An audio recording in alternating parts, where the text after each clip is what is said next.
Right, we're going to go into Canva and we're going to start making ourselves our little background. I've already done some, but for sake of this video, we're going to start again. Custom size 1200 by 1200 is our template. I'm going to go and find some images that I've already used and I'm going to add them to my canvas.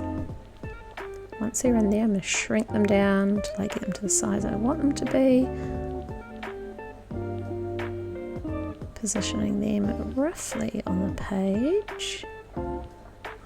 Once those are done, I'm then going to highlight them all and group them together, which then locks them in place, shrink them down and put them in the center of my page. So I need both those pink lines showing. Now I'm going to do the same thing by duplicating now, copying it and putting it directly up the top above it, and making sure I keep those pink registration lines in place. I'm going to duplicate again, take it to the side, again the pink registration line, so I want that outside line to show and that top line to show, which is going to tell me it's exactly in the same position as the one next to it.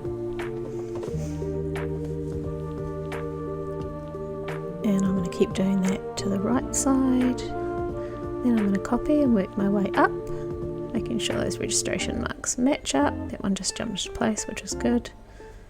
Duplicate, registration marks are there, and the same thing. Right, now this is not going to match up unless we move these into half their size again. So open that, drag it up, and now you'll see that there's a registration mark along the top edge as well, which gives us a bit of a gap, but you'll see when we copy this over why we move them down, because we want these to match perfectly.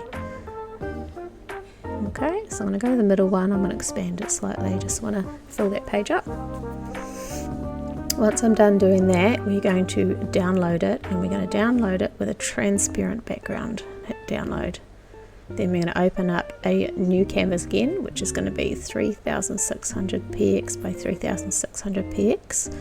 Go to our upload files, upload that image we just downloaded, put it over onto our canvas, which I've done, half the page, and I'm going to duplicate it 4 times. So when I zoom in, you're going to see that everything matches up perfectly, like it was a clean sheet of paper.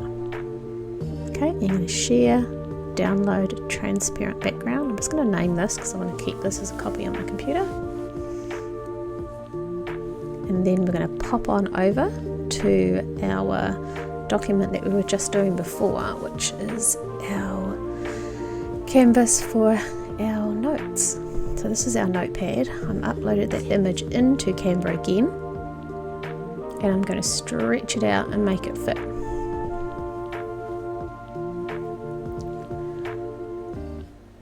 Now I want to make sure all my characters are on there. I don't want to miss any, so I'm just going to move things around a bit until I'm happy. I'm going to go to my layers panel and set it to the back just so I can see what is showing, and I want that grey border bigger, so I'm going to go to layers, find where that border is, and I'm going to expand it so that it comes out further and you can see more of the pictures that I've just put in. And of course I've done that, so now I need to edit the white space as well, add in a couple more lines, making sure that everything fits nicely.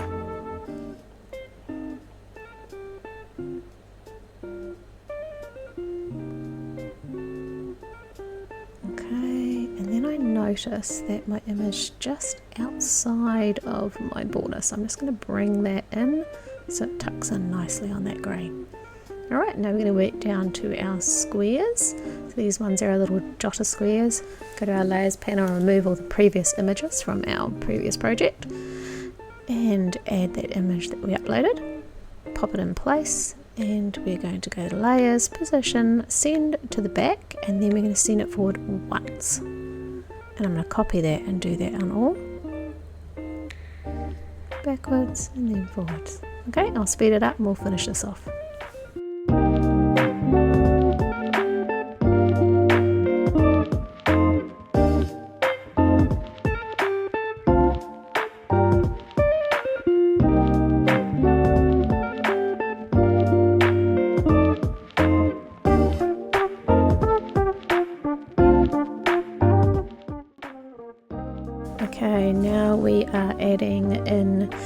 our next image on top of our magnetic to-do list notepad, and I'm just going to muck around with it a little bit to try to make it fit. And so I decide half size the image, and then I move it around, up and down, edit it until it all lines up nicely.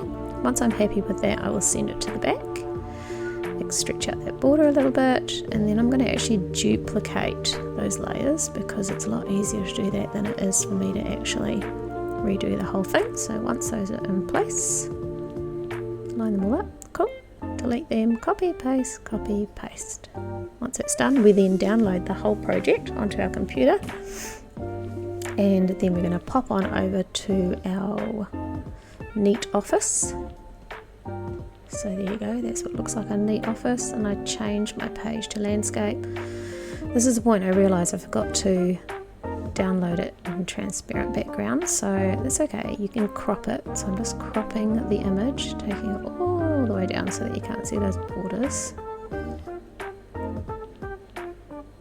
It's a little bit frustrating if you do this, but it is possible to fix it, so it's not a disaster.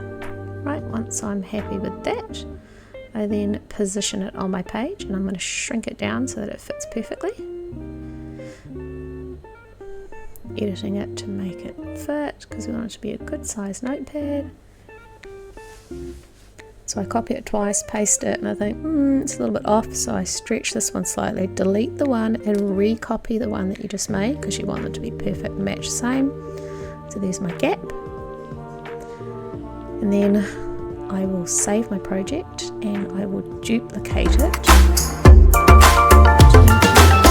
after I put my name in and saved it.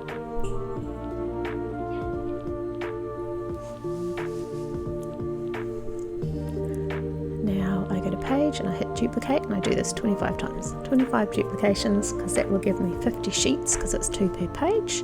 Just makes it easier for me in the long run when I go to print these, then I know I'm printing out exactly one notepad. And I do one extra page because obviously when you're doing this you get a wasted page. So I add that, save, and move on over to our next project, which is doing our little cubes. So I open up a page, turn it to landscape, import my image. After I import it I realise, I need actually portrait, so I go back to portrait. And stretch that out. This one here I did download as transparent background, so no editing, which is brilliant. Go to page, duplicate. This has 6 per page, so I have to actually duplicate this 5 times. It goes over here, you'll see. But I add an extra one because obviously you have that throwaway and I don't want to waste too much paper, but I throw that one in there as an extra. Name it, save it, move on over to our last one, which is our magnetic to-do list. Again, I turn it to landscape and think to myself, yep, that's it, and no, I'm wrong, I should have put it back. So back to portrait we go. Pop that in there, stretch the image out, make it fit, make sure I'm happy with the way it looks. Once that's done, we do the same thing. There's 3 per page. This has 30 pages when you print it out, so I duplicate this 10 times, but I add an extra page just for when we are gluing together because we have those throwaway pages. 9, 10, 11. Okay, and then we save it. Once we're saved, we are finished, ready for printing. Thanks for watching, and wait for the next video.